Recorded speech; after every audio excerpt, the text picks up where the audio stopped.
Good evening बच्चों। The आपके अपने परिवार द कंप्लीट एजुकेशन पॉइंट पे आप सभी लोगों का बहुत बहुत स्वागत है।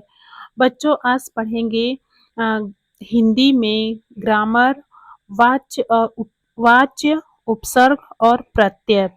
तो जो हिंदी में आप लोगों का पेपर आता है 20 नंबर के बहुविकल्पीय प्रश्न, उसमें 10 नंबर के साहित्य से क्वेश्चन आते हैं और 10 नंबर के ग्रामर से क्वेश्चन आते हैं।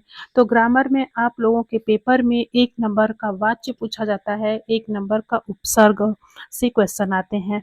तो आइए हम इसलिए कॉन्सेप्ट क्लियर करने के लिए आज वाच्य की क्लास करेंगे, थियरी। वाच्य पढ़ लेंगे तो जो वाच्य से जो क्वेश्चन आएगा आप लोगों का ग्रामर में, उसको देखते ही लगा सकेंगे। तो आइए देखते हैं वाच्य क्या होता है, वाच्य किसे कहते हैं। तो ये वाच्य की परिभाषा देखते हैं। वाच्य की परिभाषा क्या है? तो क्रिया के उस परिवर्तन को वाच्य कहते हैं। क्रिया के किस परिवर्तन को? क्रिया के। तो ध्यान रखना, क्रिया के उस परिवर्तन को वाच्य कहते हैं जिसके द्वारा इस बात का बोध होता है कि वाच्य के अंतर्गत कर्ता, कर्म या भाव में से किसकी प्रधानता है। तो इसमें क्या कर रहा है बच्चों कि कर्ता, कर्म या भाव में से किसकी प्रधानता है। तो जो क्वेश्चन आप लोगों से पूछेगा पेपर में, तो इसमें उसमें यह समझना होगा कि यह कर्ता है, कर्म है या भाव है। उस तो उसमें किसकी प्रधानता है इसे पहचानना होगा आप लोगों को। तो देखते हैं आगे। तो वाच्य के भेद, पहले यह जानना जरूरी है कि वाच्य क्या होता है, वाच्य के कितने भेद होते हैं।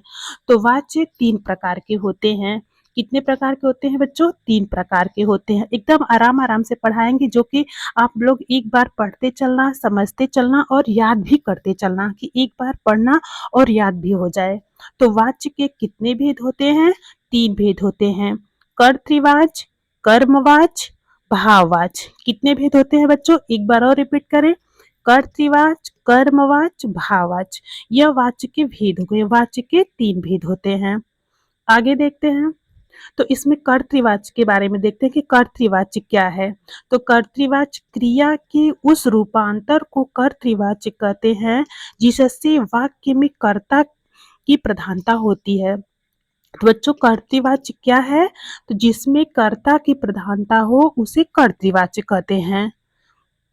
तो इसमें देखिए उदाहरण में, जैसे मोहन केला खाता है।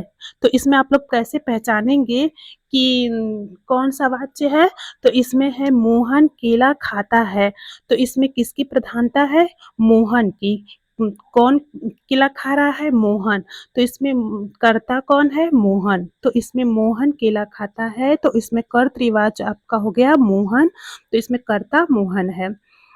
अगला उदाहरण है अजय पुस्तक पढ़ता है। तो इसमें कौन पुस्तक पढ़ता है? अजय पुस्तक पढ़ता है।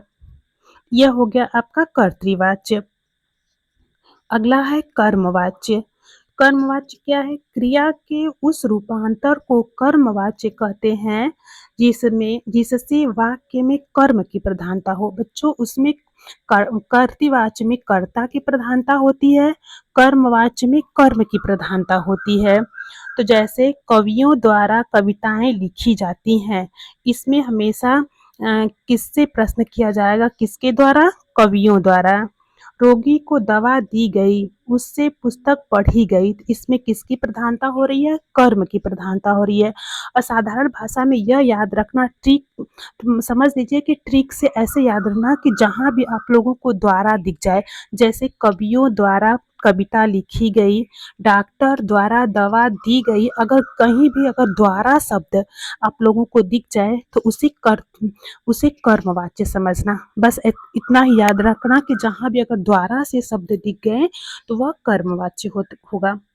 अगला को भाववाच्य। तो भाववाच्य क्या है? क्रिया के उस रूपांतर को भाववाच्य कहते हैं जिससे वाक्य में क्रिया अथवा भाव की प्रधानता हो, उसे भाववाच्य कहते हैं। तो यहाँ बच्चों किसकी प्रधानता है?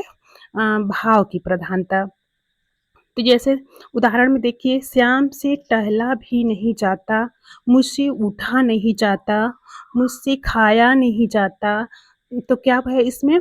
तो बस ऐसे समझ लेना इसको कि मुझसे पढ़ा नहीं जाता, जहाँ भी नहीं, अगर जिस शब्द में नहीं दिख जाए तो वह भाववाच्य होता है, इसमें हमेशा नहीं आएगा। तो मुझसे खाया नहीं जाता, मुझसे पढ़ा नहीं जाता, मुझसे टहला नहीं जाता, अगर ऐसे वाक्य दिख जाएँ अगर, तो वह भाववाच्य होगा। साधारण भाषा में समझना, जहाँ भी नहीं आ जाए वह भाववाच्य, जहाँ के द्वारा आ जाए वहाँ कर्मवाच्य, और कर्तृवाच्य तो उसमें कर्ता की प्रधानता होगी, उसे तो आप लोग पहचान जाएंगे। यह हो गए हमारे 3 ठे वाच्य। वाच्य से आप लोगों को 1 नंबर के क्वेश्चन जरूर आते हैं। अगला है आप लोगों का उपसर्ग। उपसर्ग और प्रत्यय ये क्या होते हैं इसके बारे में बताएंगे। तो बच्चों, आप लोगों से 1 नंबर का उपसर्ग से प्रश्न पूछा जाता है, प्रत्यय से प्रश्न नहीं आते हैं, फिर भी समझ लेना। क्वेश्चन प्रत्यय से आप लोगों में नहीं पूछा जाएगा, सिर्फ उपसर्ग से ही पूछा जाएगा, लेकिन प्रत्यय भी जानना आप लोगों के लिए अति आवश्यक है। तो देखते हैं उपसर्ग के बारे में। उपसर्ग क्या है? वह अव्यय या शब्दांश है जो किसी शब्द के पहले आकर उसका अर्थ बदल देते हैं, उसे उपसर्ग कहते हैं। बच्चों, इसको ऐसे समझना कि उपसर्ग क्या है? जो शब्द के पहले लगे, किसी शब्दांश या शब्द के पहले लगे, उसे उपसर्ग कहते हैं। देखते हैं उदाहरण इसका। जैसे धर्म, अधर्म प्लस धर्म, जैसे अधर्म होगा ना, तो इसमें अधर्म में कौन सा उपसर्ग लगा है? अ।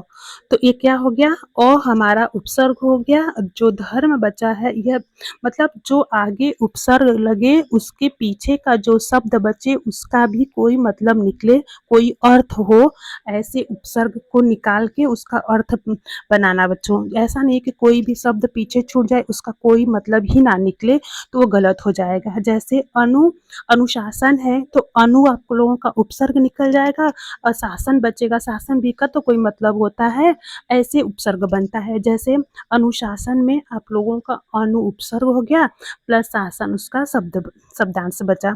जैसे प्रकृति, प्रकृति में कौन सा उपसर्ग है? प्र आप लोगों का उपसर्ग हो गया, कृति आप लोगों का शब्द बचा।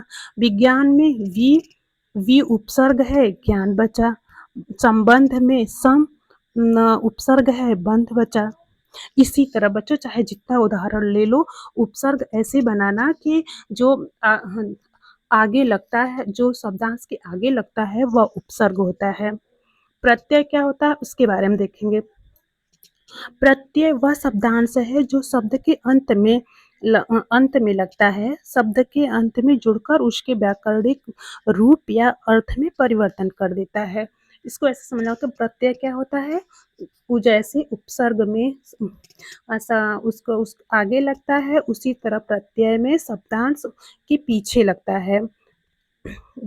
देखते हैं जैसे उदाहरण में क्या होगा। जैसे पढ़ाई, पढ़ाई पूछ दिया आप लोगों का, पढ़ाई में कौन सा प्रत्यय है? तो पढ़ धन ई, मतलब इसमें जो पीछे शब्दांश के पीछे जुड़ता है वह उपसर्ग होता है। जैसे हो गया मिठास, तो मीठ प्लस मीठ हो गया प्लस स हो गया, उसमें आप लोगों का प्रत्यय क्या है? स जुड़ा है। जैसे रानी में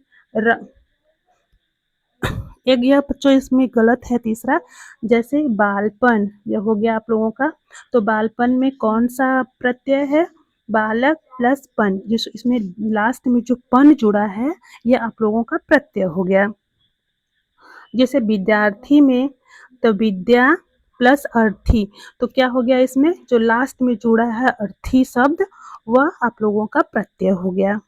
जैसे है सुंदरता, तो इसमें सुंदर प्लस ता है ना, तो जो लास्ट में ता लगा है वह आप लोगों का प्रत्यय हो गया। ये हमारा उदाहरण प्रत्यय का था। तो अब ये लास्ट था बच्चों, उपसर्ग और प्रत्यय इस तरह से समझना।